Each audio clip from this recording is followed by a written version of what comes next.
Good evening and welcome to the live broadcast of Rocket Lab's final mission for the year, a dedicated launch for Synspective. Tonight's mission will be our 7th Electron flight this year and our 17th mission overall.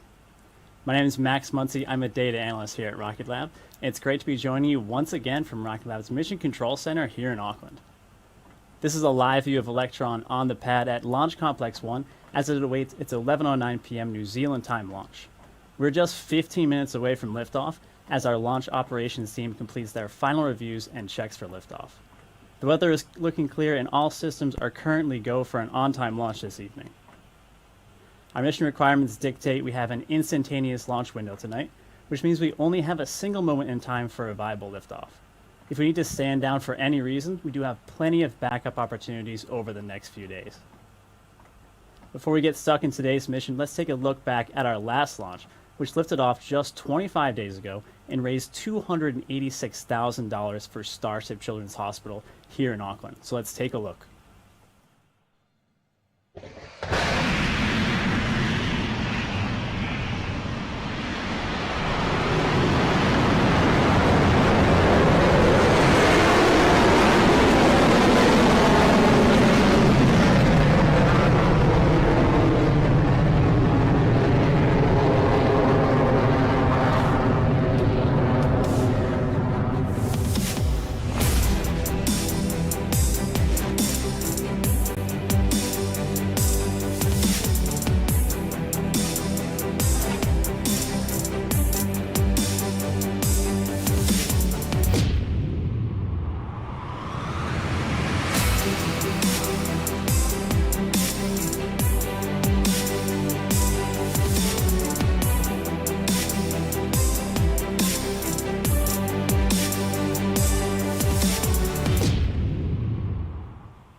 That mission launched just a few weeks ago and carried 30 satellites to orbit, bringing our total number of satellites deployed to 95.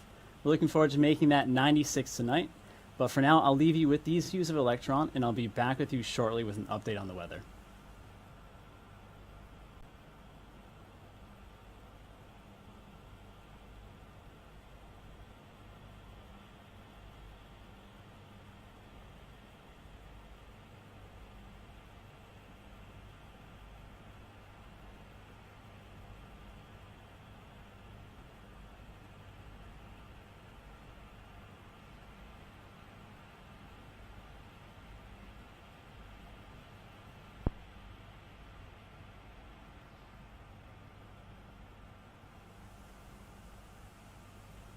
So we're now at T-minus 13 minutes and all systems are go for an on-time liftoff this evening. The weather is looking good and trending green, and our operators are tracking no issues in these critical minutes before launch.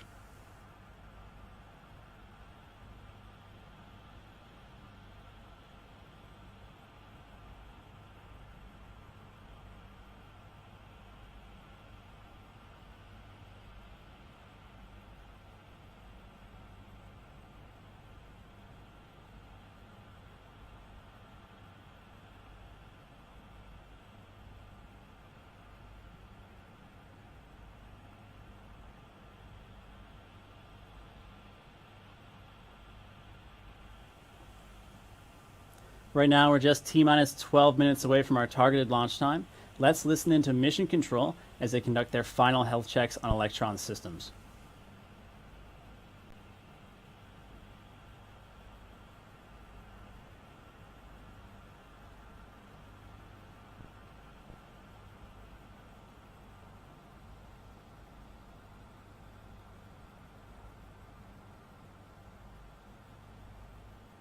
All right. In all stations LD on mission, we are now proceeding with the go-no-go sequence. Stage, how you go? Stages go. Avionics? Avionics is go. AFTS? AFTS is go. GNC? GNC is go. Recon? Recon is go. T1? T1 is go. GC? GC is go. BLS is go. RSO? RSO is go.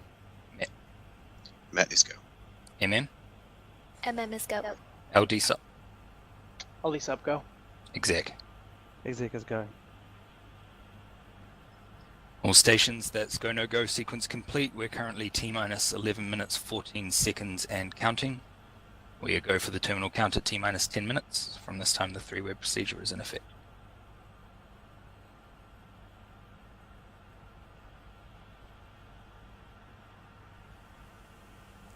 And you've heard it there, our operators and launch vector have confirmed Electron is go for launch. We're at T-minus 10 minutes before target liftoff, which should give us some time to talk about the customer on board. Tonight we'll be launching the Strix Alpha satellite for a Japanese company called Synspective, which specializes in synthetic aperture radar data and solutions, also known as SAR. If you're wondering why we named the mission The Owl's Night Begins, the clue is in the name of the Synspective satellite, Strix, which happens to be the genus of owls. The satellite launch today will be the first of Synspective's planned constellation of around 30 SAR satellites. The satellites are designed to provide images that show millimeter-level changes to the Earth's surface from space, through clouds, and at any time of day or night. Because it's so accurate and available in all weather, SAR data has a wide range of uses, including urban development planning, construction and infrastructure monitoring, and even disaster response.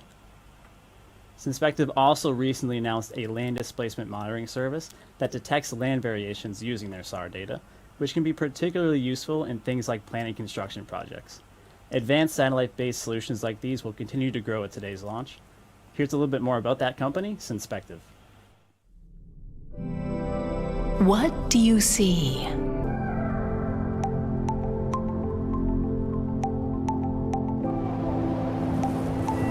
The state of our world?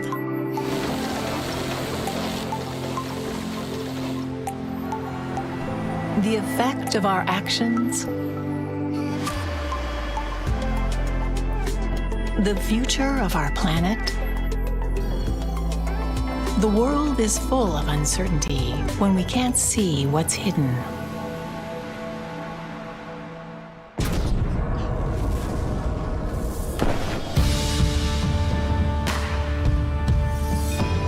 Synspective helps you see in both day and night, through cloud and rain,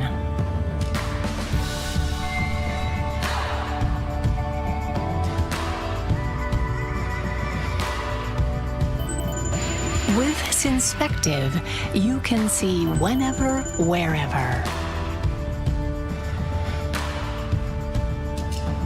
We turn the world into the information you want and need by making things visible.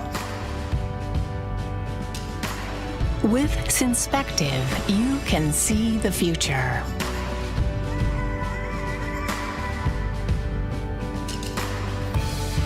When you see things clearly, you can see the way forward.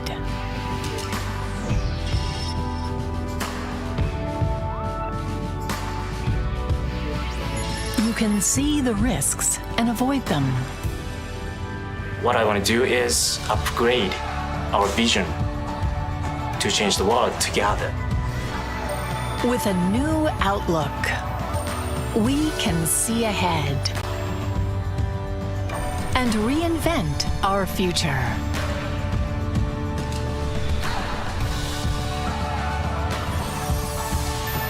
Synthetic data for perspective.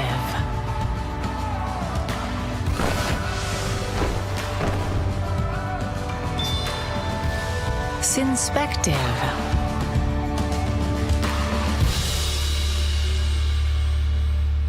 Right now, Synspective satellite is housed inside Electron's fairing, patiently waiting for its ride to space. And because this is a dedicated mission, the 100 kilogram class satellite has Electron all to itself.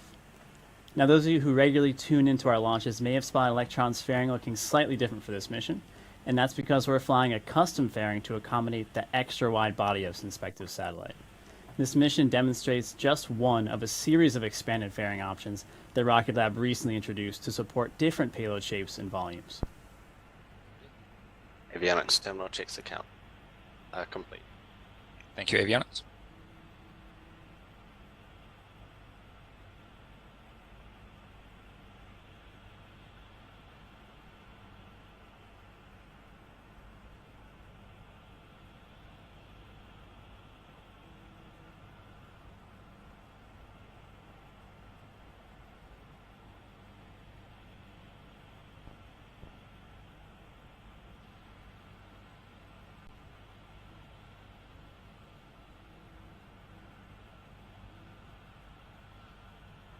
Avionics LD mission.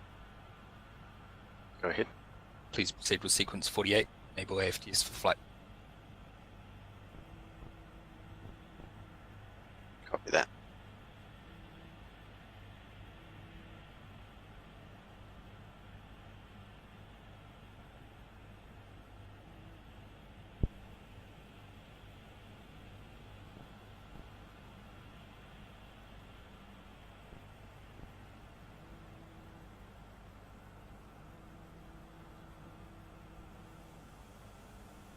Well, it's hard to believe that only 3 weeks ago we flew our previous mission, Return to Sender, our rideshare launch that included 30 successful satellite deployments, a garden gnome that helped raise nearly $300,000 for charity, and last but certainly not least, our first Electron recovery. For the very first time, we brought Electron back to Earth underneath a parachute and fished it from the ocean a few hundred kilometers downrange from where it had launched just moments earlier. Our first Electron recovery was a huge milestone for the team and our recovery plans, and is setting us on a strong path to make Electron a reusable launch vehicle. We caught up with our CEO Peter Beck earlier this week for a quick update on all things recovery. Congratulations to the recovery team. That team has pulled off a miracle with re-entry of Electron in the first ever attempt.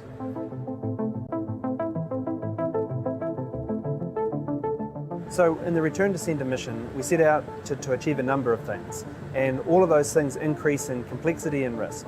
The first thing was to reorientate the stage and get it in the right angle of attack. We've done that a couple of times before, so that was obviously very successful. And the next big thing was to start deploying the parachute systems. And we ticked off each one of those milestones one by one in a very successful manner, and then ultimately splashed down the stage at a really low velocity into the ocean in wonderful condition. So that was kind of like the giant tip. And in fact, there's even components on that stage that we intend to refly in an upcoming mission. So the thing I'm most excited about reusable Electron is two things. One, we can offer many, many more flight opportunities because we don't have to build so many rockets. And right now, we're pushing one Electron rocket off the line every 30 days. If we can reuse Electron, then we can create a lot more flight opportunities. Equally well, if we can reuse Electron and get them back in the condition that we're hoping now, it completely changes the economics of the small launch industry, which I think for our customers is really exciting. Electron is a reusable rocket. It's a great milestone, and I guess something a few years ago that I didn't even think was possible, so that makes it even more sweet.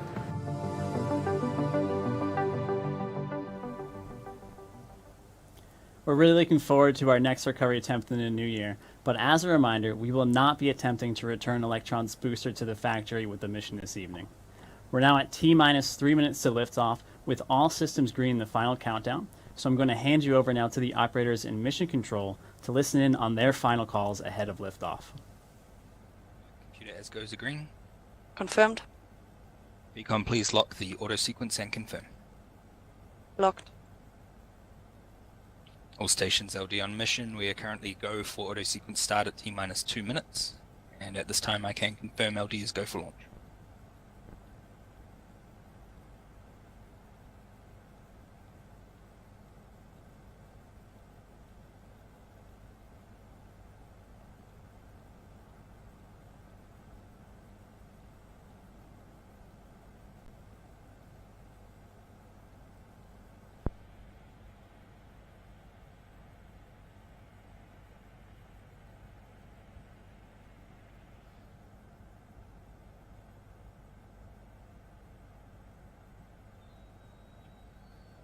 All AV bats have been switched to internal power.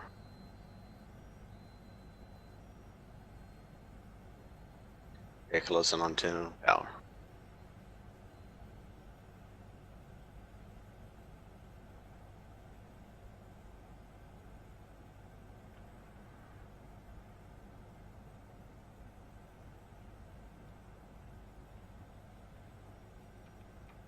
LOX load is complete. System is in recirculation.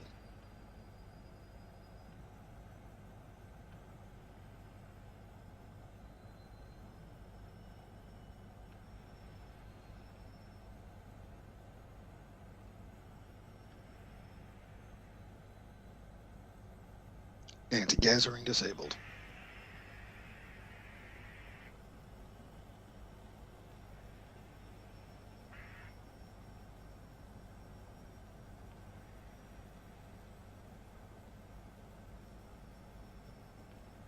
Stage 1 and Stage 2 are at pressure.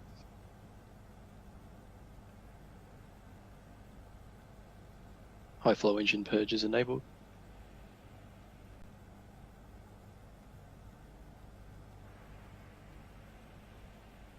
Deluge activated.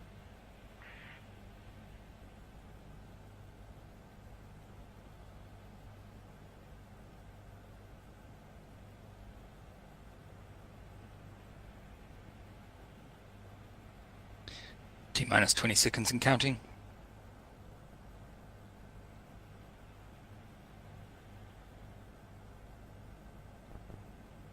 10, 9, 8, 7, 6, 5, 4, Engine 3, start.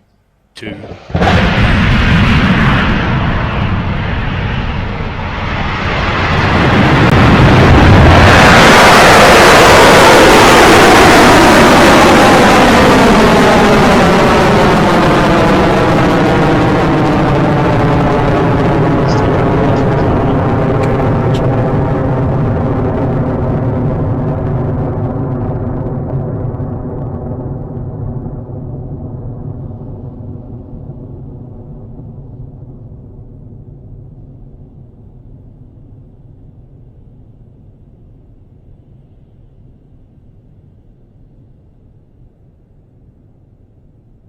Entered burnout detect mode. Electron has successfully cleared the pad at Launch Complex 1 and is on its way to orbit.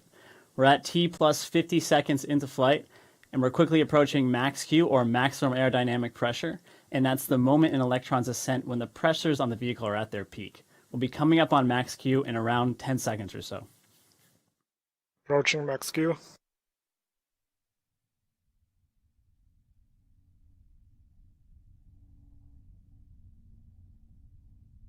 And cleared max Q.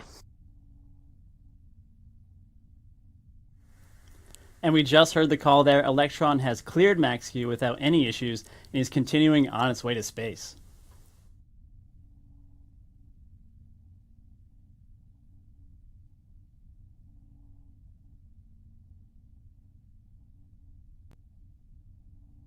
Stage 1 guidance is nominal.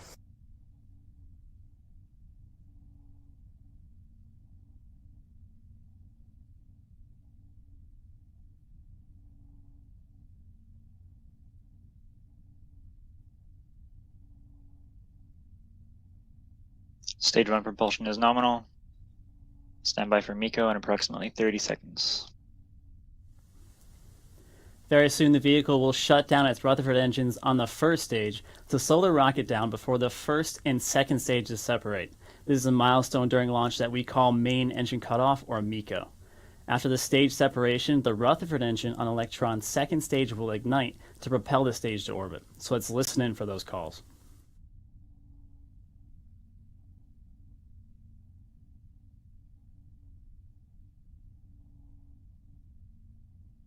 MECO confirmed. Stage separation successful. Stage 2 ignition confirmed.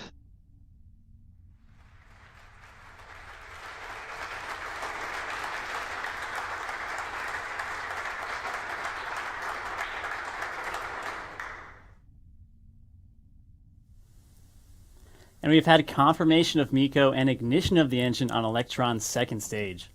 In just a few seconds, the fairing atop Electron that protects the satellite during ascent will be jettisoned. Once Electron has cleared the Earth's atmosphere, there's really no need to keep the satellite enclosed in the fairing, so we jettison the fairing halves ahead of payload deployment to reduce weight on the way to orbit. Stage 2 propulsion is nominal.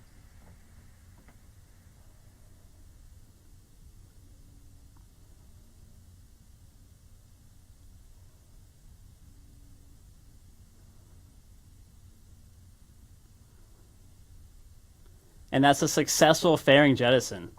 So Electron's second stage is continuing to orbit as we approach a process unique to our rocket, a maneuver that we call the battery hot swap, and that's coming up in around 3 minutes' time.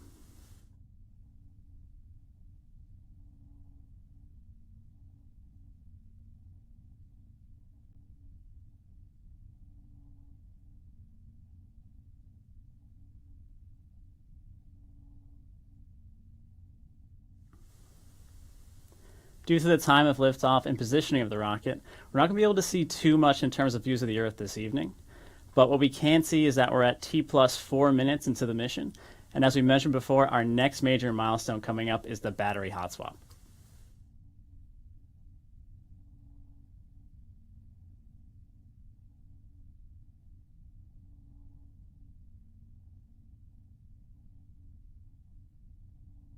Stage 2 guidance nominal.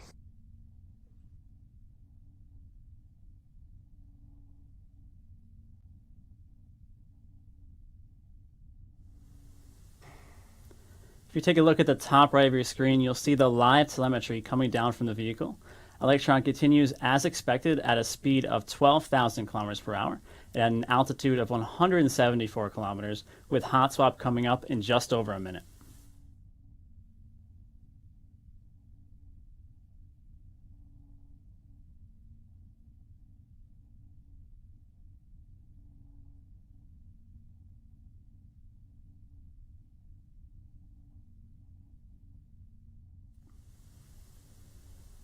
Because our Rutherford engines are electric pump fed, they quickly drain the batteries we have on board to power Electron. So we switch out the batteries right at the optimal moment for a third new one and a seamless transition of power source. The battery hot swap is scheduled to occur just under 6 minutes into the mission, and we're approaching that timing shortly.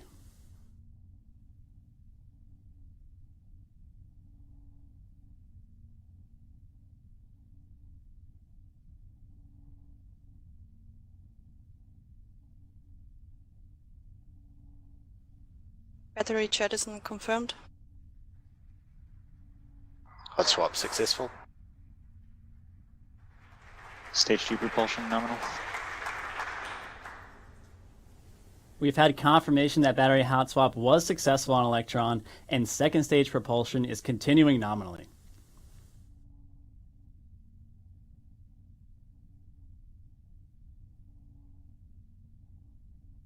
AFTS is saved.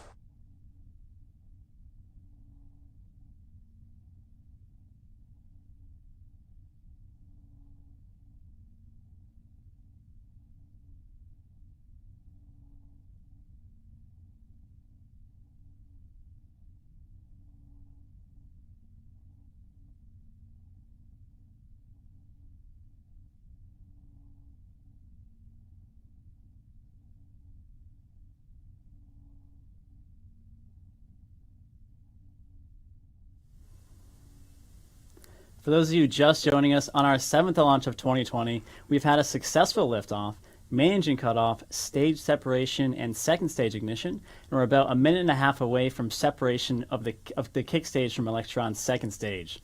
Electron is currently traveling at a speed of 20,000 kilometers per hour at an altitude of 202 kilometers.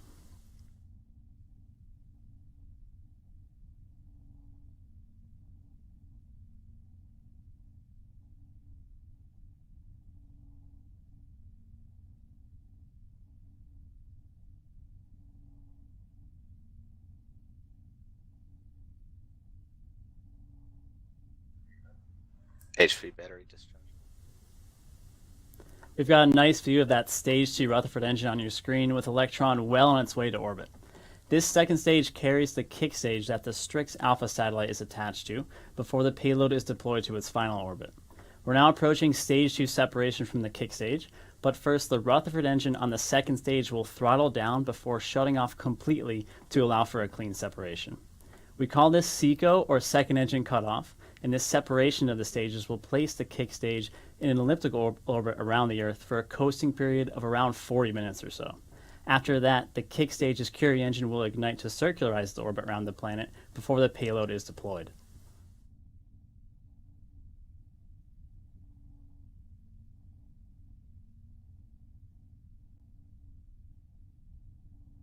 Guidance is in terminal, 6 seconds remaining.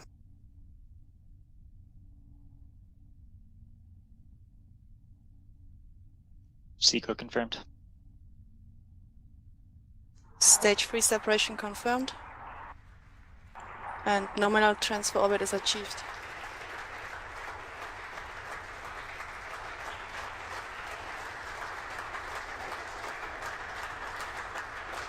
And there's a call from Mission Control. The Rutherford engine on the second stage has successfully shut down as planned, and the kick stage has cleanly separated. As I mentioned before, the kick stage will now enter that coasting phase around the Earth for about 40 minutes until it reaches the best position for a Curie engine burn to deliver the satellite on board closer to its final orbit. We won't have video of that payload deployment, but it should look something like this.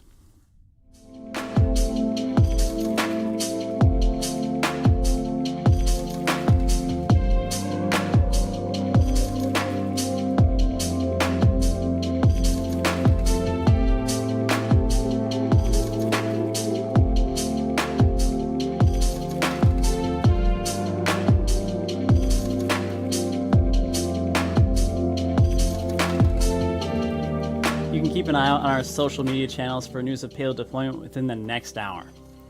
So this is our last launch for 2020, but if you're looking for a new challenge in 2021, we're actively recruiting for close to 100 roles across all aspects of the business. If you think you've got what it takes to launch rockets and put satellites on orbit, then check out the career section of our website at rocketlabusa.com. Now, before we close out tonight's webcast, I'd like to take a moment to thank our mission partner, Synspective, for entrusting us with the first satellite of their constellation. It's an honor to work with such an inspiring and innovative organization and to be providing them with dedicated access to orbit. We'd also like to thank each and every one of our mission partners this year. We're grateful for your steadfast support, and we're proud to have continued delivering access to space throughout a challenging year globally. Last but not least, thank you to every one of you who've tuned in or followed along on our 7 Electron launches this year.